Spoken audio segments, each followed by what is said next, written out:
is Sister Sajdah Muhammad. We are proud to announce that the Sajdah House commemorative Elijah coins are finally here. As we renovate and restore the former home of the most honorable Elijah Muhammad, we have recycled the old copper gutters and downspouts and created a 1-ounce 39mm coin made of 100% pure copper.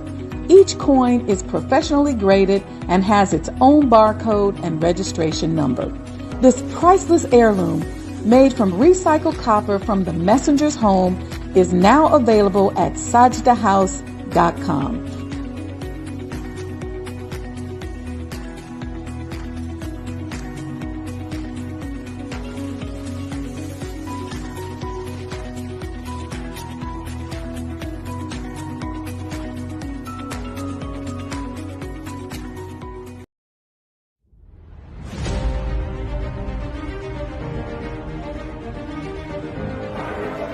You belong to yourself. You're an independent people, created from the nation of free people. Yes, sir. You don't need to go nowhere but to yourself. Yes, sir. So the challenge is an education that enlivens us to do business. Business is the activity of life itself. Every creature is born with the inherent ability to attract out of this material earth what it needs to perpetuate its species.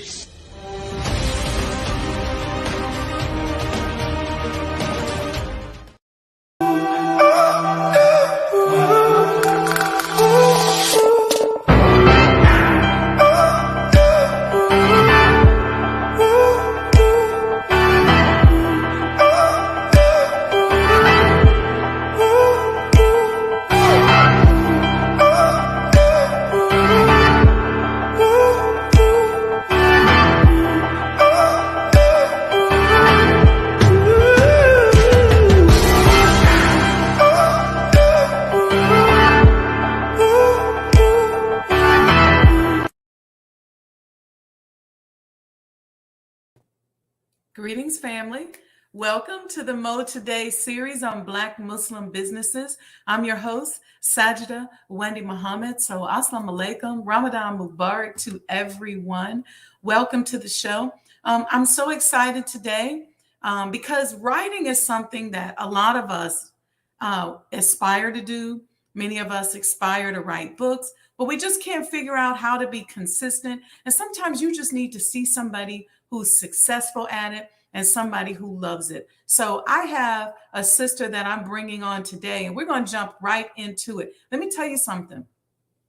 Cultures are moved forward by the artists and the literary agents and the musicians are oftentimes the people who help to preserve a culture and move a culture forward. And in this case, I want to bring us a sister who's really helping us to move our culture forward.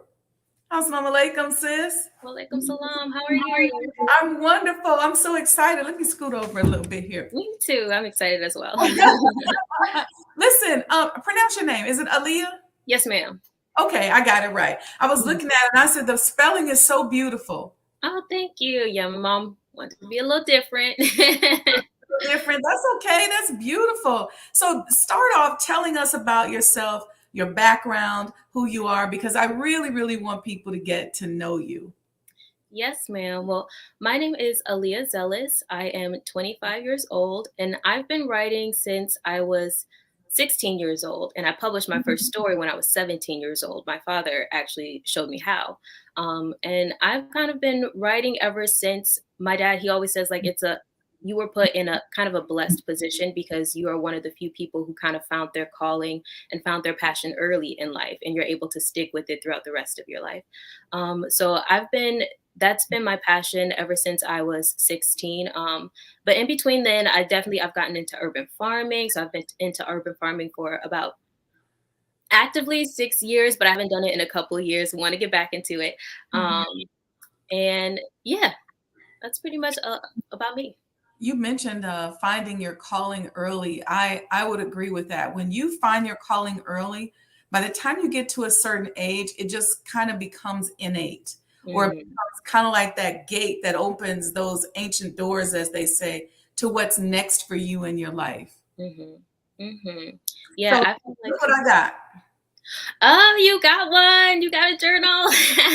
I'm a writer. I love a good journal, and I love journals that have a lot of space for you to write in. Mm-hmm. Sometimes you get journals and there's just a tiny little space, but I like doing a lot of writing. And so, like during Ramadan, I fill up probably like 3 or 4 notebooks, Oh, just wow. like what I'm feeling and all of that. So I couldn't wait to get your journal. So we're Yeah. going to talk about your books, but let's talk about this. And you call it a shadow journal. Yes, ma'am. It's a shadow journal. I call it a shadow journal. Well, first, it took me over a year to really get this journal down packed. I really wanted it to be impactful. I wanted it to be good quality, just well put together. Mhm. So when I first started making it, I had it done already, but it just wasn't the right time. Some stuff needed to be tweaked. So it took me like well over a year to pace myself and just say that it's going to happen. It's going to come into fruition when it's ready. So just go Mhm. ahead, be patient, and put it together how you need to put it together. Mhm. And I'm a big journaler as well. My mom, she got me journaling very, very young. I actually have my first journal that she ever gave me, and it's a twin to hers. So we have the same journal. But it's the first one she ever gave me, and I've been kind of journaling ever since. And I think that's how I started out, just writing in general, just writing out my feelings, writing out my thoughts, and all that other good stuff. So I came up with the shadow journal because me and my friends, we talk about a lot of just growth, and there's this thing called like shadow work.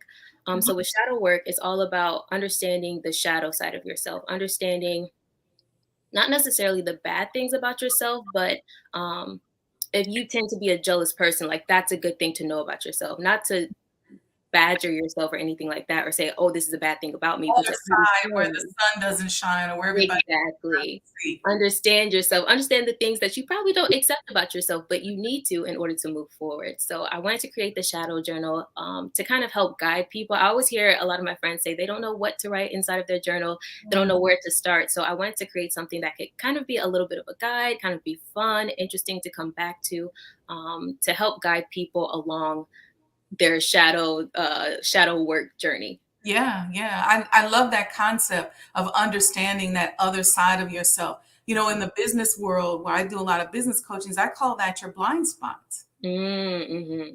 So just really, and you're always going to have blind spots. That's the beautiful thing about shadow work or working on your blind spots. It's always going to be there. And Mm-hmm. so you always have to just keep digging and keep studying and keep finding it, because every time you go to another level, there's another shadow Yep. and there's another blind spot that you go, oh, it's like a treasure hunt. Yep. It's like a treasure hunt. That's why finding and learning to go inside of yourself early is so important. You mentioned kind of going through a little bit of a struggle to get the journal out in terms of timing and understanding what you wanted to put in it. And I have this theory that projects have a rhythm. Mm-hmm. It's like there's space between notes that put together the melody. The same thing happens with your projects. There's space and time, and there's highs and lows. That kind of creates the entire melody for your project overall. And Yes, it so understanding how to read that melody can also be important as well. is. Mm-hmm. So I want to learn about your other work, the fiction work that I'm excited about. Tell me about these. Tell me about these books. I know one is called The Dark Queen, The Dead Queen. The Dead Queen, yes, Dead The Queen. Dead Queen. Yep, one is called Dead Queen. That was actually one of my recent works, and that's kind of a new venture because it's more of a serialized fiction story. So it's Mm, online, and you can you have kind of like a following, and people come to read it episode by episode. So kind of like how you're watching a TV series, you come back every single week to get the next where episode. do we go to get that? Let me put that on the screen. You can go to kindlevella.com. Kindle Vella, Vella. Yes, ma'am. And then you type in Dead Queen, DEA, well, DAD, Queen. Yeah. Got it. And Got it. you'll be able to see it. You know why I say that? Because, a lot of us are running around here. We're always addicted to some series and we're into this or that. And why not just binge on Sister's books and her series?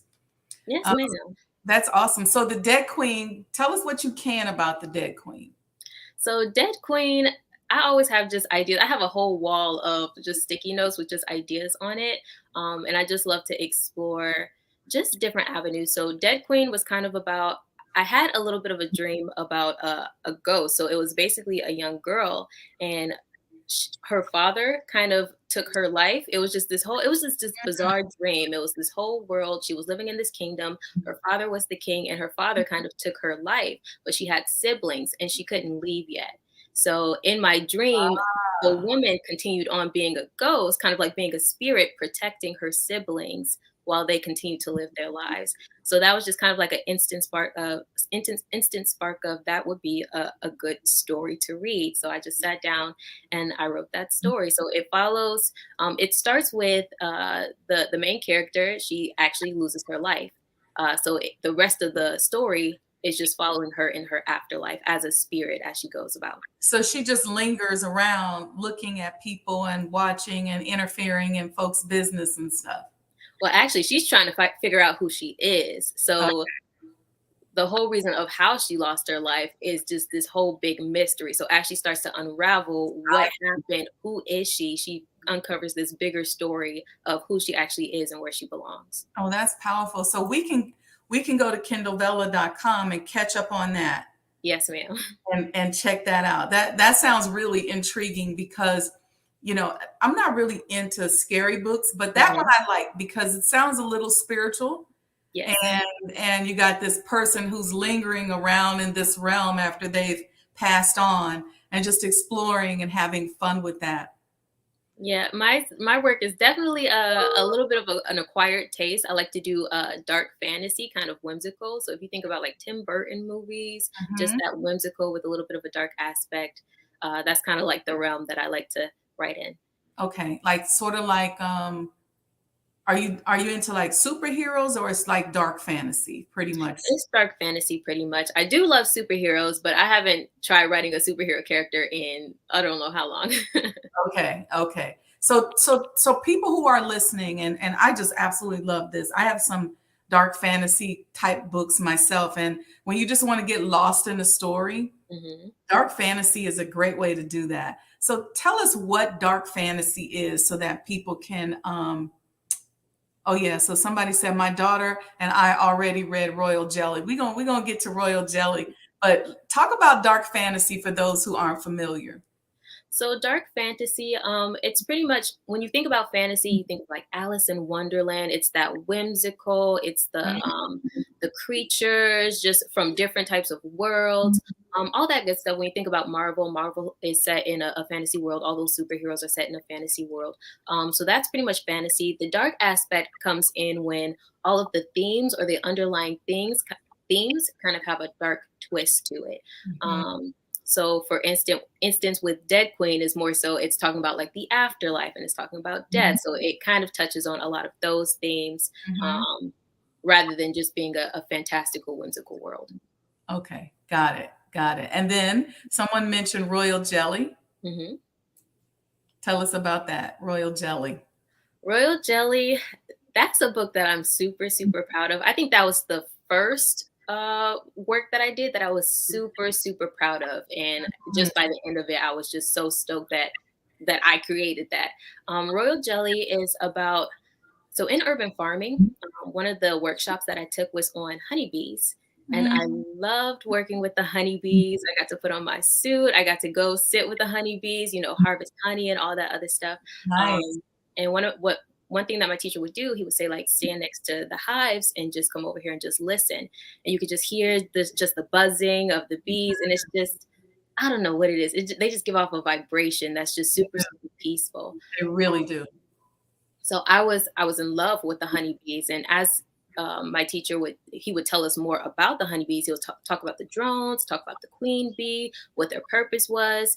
And I just thought it was so interesting because on the surface, we just see honeybees going from flower to flower. But when you look at the process of what a queen bee has to go through, um, it's it's intense. So Mhm. the queen bee, she has to, when she's laid, she has to fight all the other queen bees that are laid inside of the hive. There can only be one queen bee, so they actually fight till the death. Some of the queen bees try to escape.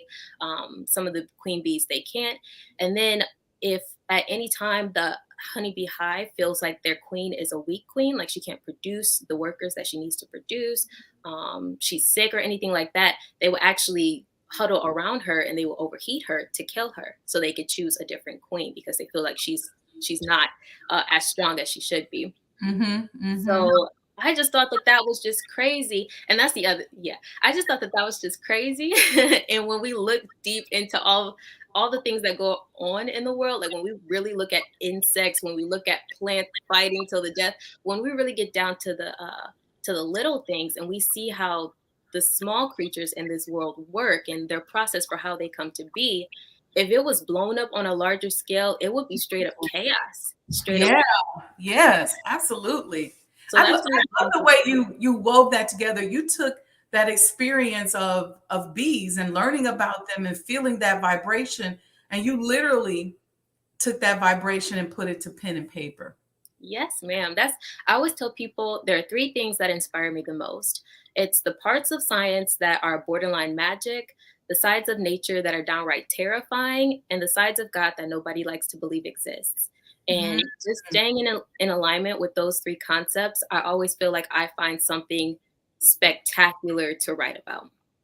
You are phenomenal, sis. You are really moving the culture forward and deep and delving into something that I think is so necessary. And you just don't see a lot of us. If you There's a lot of books, a lot of Middle Eastern books. There's pictorial novels and stuff like that that deal with the side of God and the side of struggle that nobody talks about, and they make for great movies and great stories. Hmm. Hmm. Yes, they do. You got any other books you want to tell us about? Well, yes, ma'am. I have a couple other books. I do have two nonfiction books: The Art of Allure and Beauty, which you saw in the commercial at the beginning, Yeah.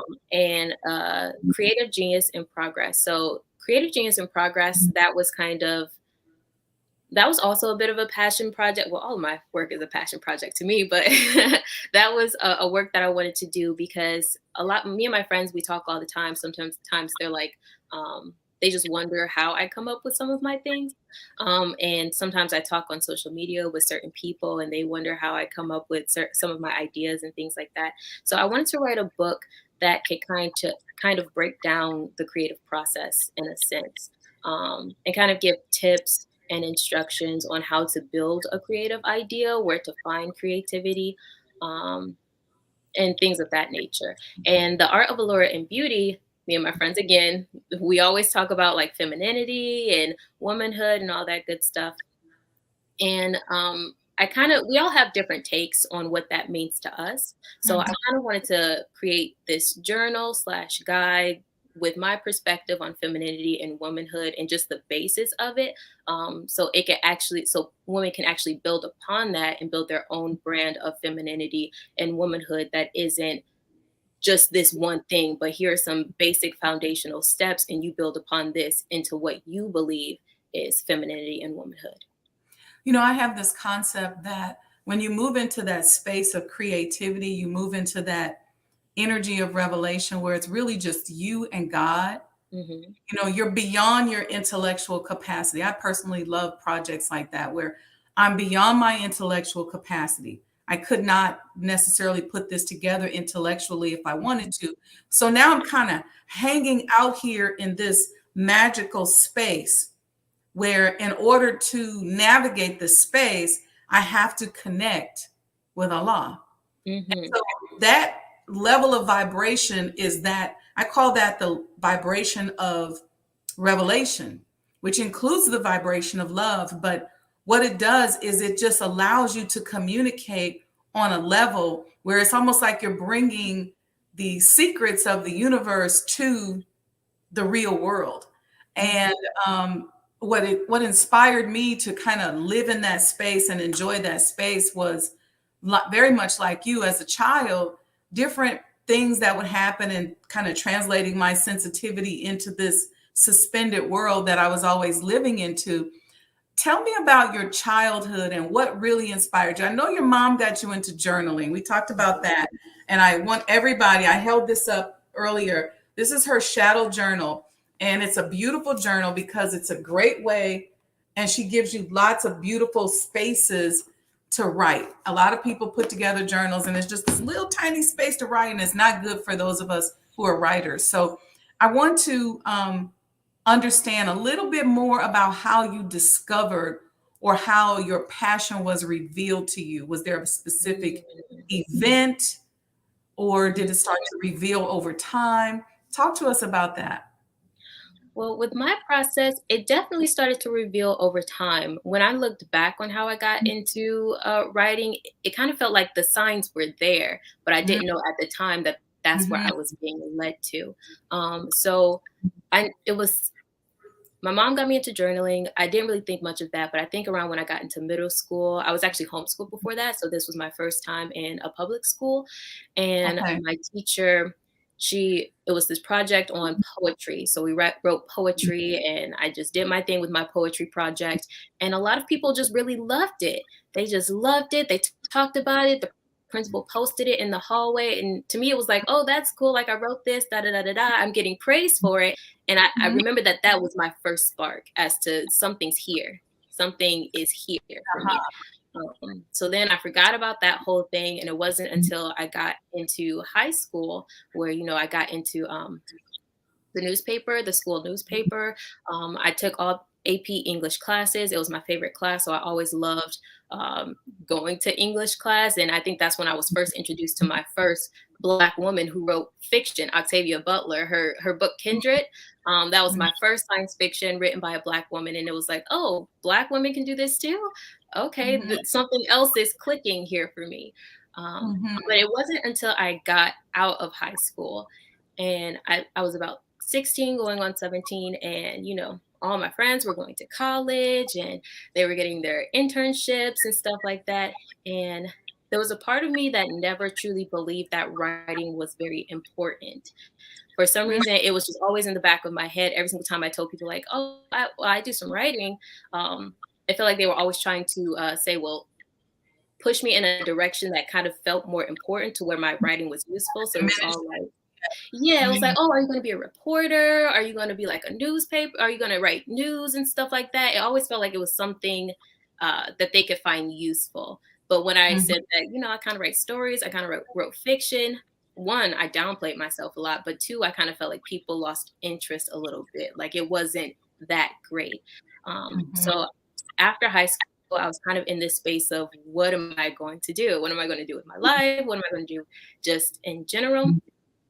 And it was actually one of the most depressing winters in Detroit I've ever experienced. I asked you if that was a dark space because, Very a dark. lot of times we live in a world based on how the world responds to us. This is why people come up with big majors and they go, oh, I want to be a doctor. I want to be an astrophysicist and all this stuff because the world responds to us in a way when we put out those lofty things that makes us think, oh, okay, this makes sense. And we don't bit more want to do that or like that. And we don't even, it's not even part of our calling, but we do it because it sounds good and it makes us feel good and it makes people see us in a certain way. And so here you are in a position where you're telling people, no, I'm a writer.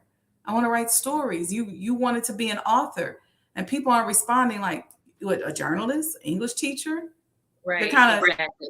It's like fiction. What is that used for? Like what is that for? Kind of response. So yes, that was a very dark period for me. I was super depressed, just trying to figure out what I wanted to do. And I remember there was just this one night where I was kind of sitting on my bed and I was crying. I was crying really hard, ugly cry. And I was sitting on my bed and I just decided that, I don't care if nobody ever reads my work. I don't care if people have to crawl over stacks of my books to get whatever book they actually were trying to get. I'm going to write regardless. I'm just going to write regardless. And I'm going to dedicate myself to this, just whatever. And in that moment, it felt like I got into a marriage. I always compare my relationship with my craft as a marriage. So it Yeah. felt like we was in this together. Whatever it is, we're in this together. And that's kind of how I started. It was just dedicating myself to that craft no matter what. And I've been going from there ever since. And now every single time I look back or I think about doing something different, it's like I can't, because I feel like I'm in a marriage. I feel like I've put too much time, too much dedication, too much effort to just leave this. It'll be a disservice for me to leave this craft. You surrender to the love. Mhm. Your love and passion for Mhm. writing was calling you. It's like you're crying because you're like, I really want to love this, but can I? I really want to be with this person, but Yeah. can I? So I get the marriage. Yeah. I really do. Because it's like, people looking at you like, no, you really shouldn't date him, or no, you really shouldn't. You're like, but I really want to. I really love him. And so you just surrendered to it and you said, I'm going to surrender to the love. It's like a Rumi poem, right? I'm going to surrender to the love and just let it take me wherever it's going to take me. Yes. It's beautiful. It's actually beautiful. So I'm just so incredibly proud of you. And tell you. us what you're working on now. Currently, I'm working on a new project. I haven't revealed what it is. Whatever you can say about it. Okay. I'm working on a new project. I've actually been working on this project for 3 years now. So this is probably the longest running project that I've worked on. I got the idea 3 years ago, and it'll be touching on more religious views as well. And this particular project, it goes more into depth of who Mother Mary is. So I became fascinated with Mother Mary, and something happened to where it just led me straight to her. Like all the articles that I was looking up, it led me straight to her. So this book is definitely inspired by the Mother Mary. And it's funny because my grandmother's name was actually Mary. So there's essence of her in there as well. So that is the project that I'm currently working on, and that's going to be another serialized fiction story. And once I get it in that format, then it will be available in published book form as well. Okay. That's interesting because a lot of people are sitting here going, well, I want to be a writer and I like writing. And they probably want to understand what the process is. For me, I write and I dump every day. I call it just kind of dumping what's here. And somebody asked me not too long ago, how often do you write? I said, I write every single day. So I write and I dump that way. And then I go back and figure it out and try to massage it. And so for any aspiring writers out here, what advice would you give them? I would say, yes, write every day is one of the main advice that I got when I was first starting out, that people always give. So writing every single day for sure, and start kind of where you are. When I first started, I wanted to write a whole novel. I wanted to write these series. I had this whole plan. I wanted to be 300 pages, but when I was first starting out, I could barely get past 3 pages of a story. It took me a long time to learn how to flesh out a story, put in the details, put in undertones, put in other plots, extra plots. So I would say start small. Definitely start small. I started off with short stories. That was probably my first 10 stories that I wrote were short stories. And I built from there. Yeah, that makes sense. I learned how to write along the way. I liked writing, but I really learned to structure my writing in AP English, where I learned how to create my outline and my thesis and, all of that stuff. And so I think that those are valuable classes for people to actually take. Did you feel those classes helped you in terms of learning how to technically structure your writing? Definitely. And I still go back to not those particular classes, but I take master classes now from well-known writers. I take their master classes and buy the books that kind of go back to the basics of writing. I always refer back to them because, as you grow as a writer, you learn all these different tricks and different things to do, but it's always important to kind of go back when you're struggling in a spot, or when you feel like your idea has kind of lost its way. It's always good to just go back to the basics and keep building from there.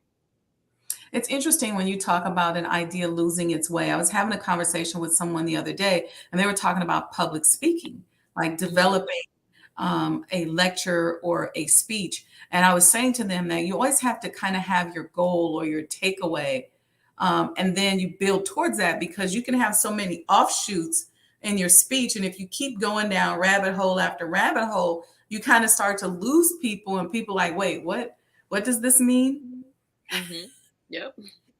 Yeah. How do you keep yourself on point? We're talking about dark fiction. We're talking about going to that space where you're just kind of being an imaginary person. Do you develop the characters first and then let the characters kind of come to life? Or do you write the story and then insert the characters into it?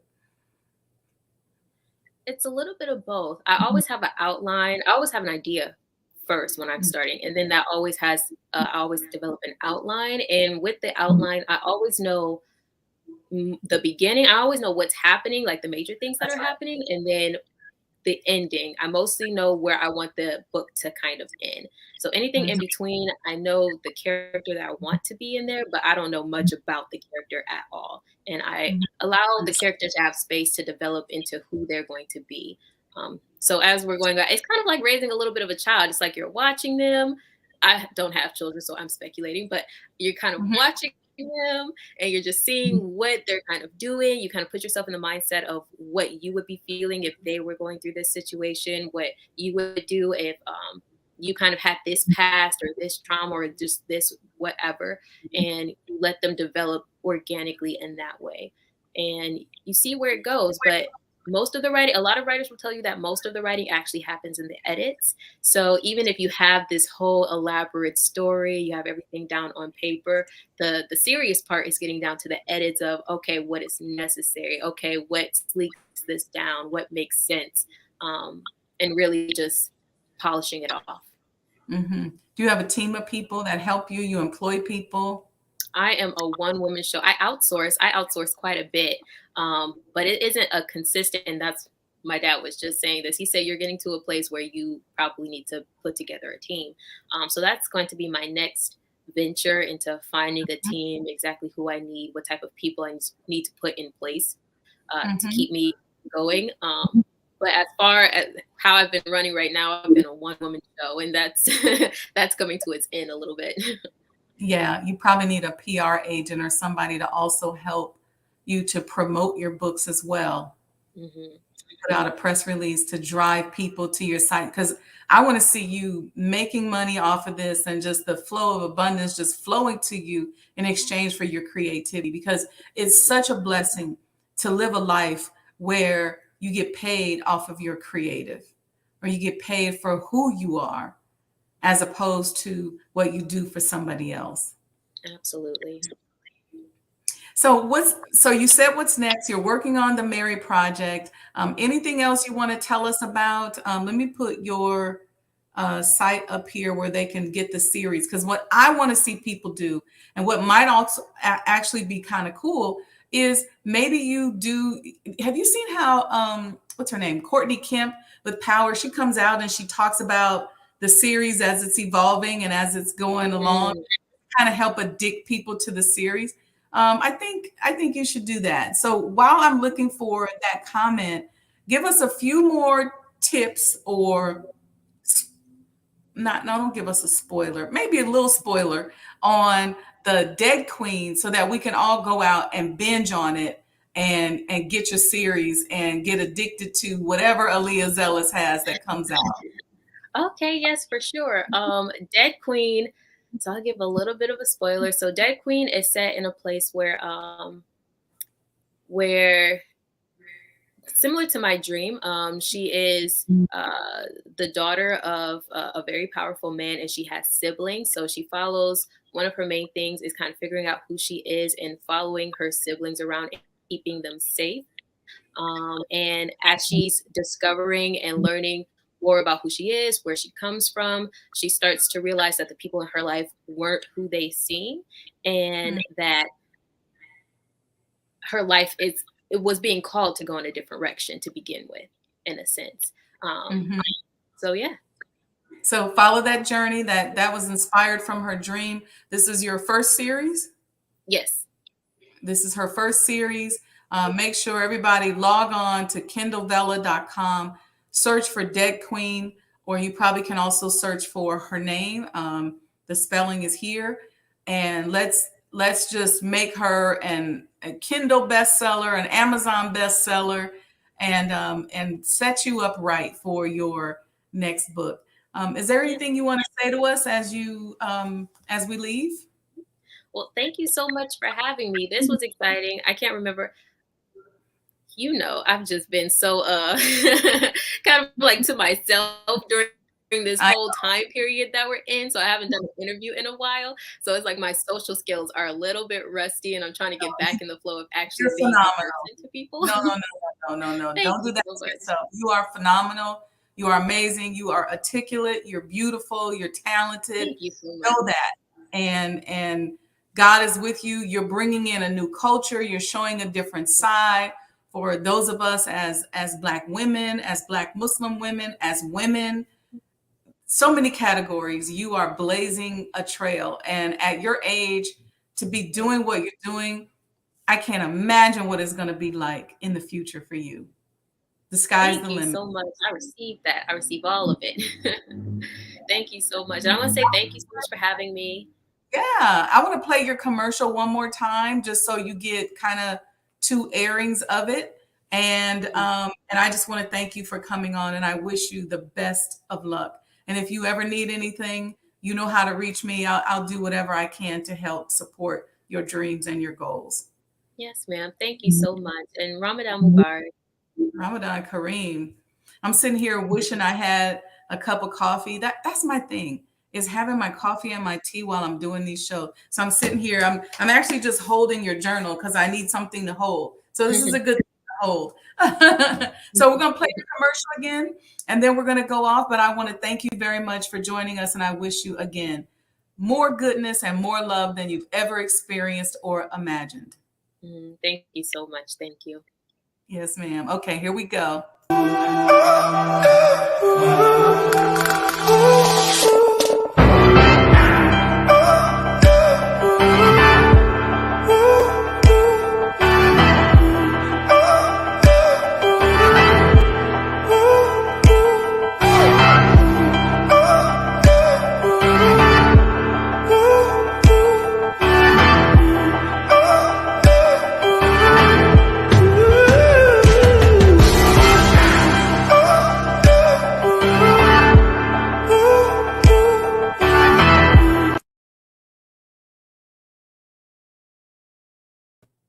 So thank you all for joining us today. Make sure you follow our sister. You all see scrolling at the bottom the commemorative Elijah coins to help you support the renovation and the restoration of the former home of the Most Honorable Elijah Muhammad. We are 80% done. The finish line is right there.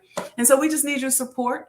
Need you to go out there, either become a sponsor. You can send me an email to sajdahhouse@gmail.com, or you can purchase these beautiful commemorative coins. We have the graded coins, and then we have the actual coin pendants, and you can get those. That's going to help support. So tomorrow night, Thursday night, we're going to be live here for the MOEToday Manifestation Series.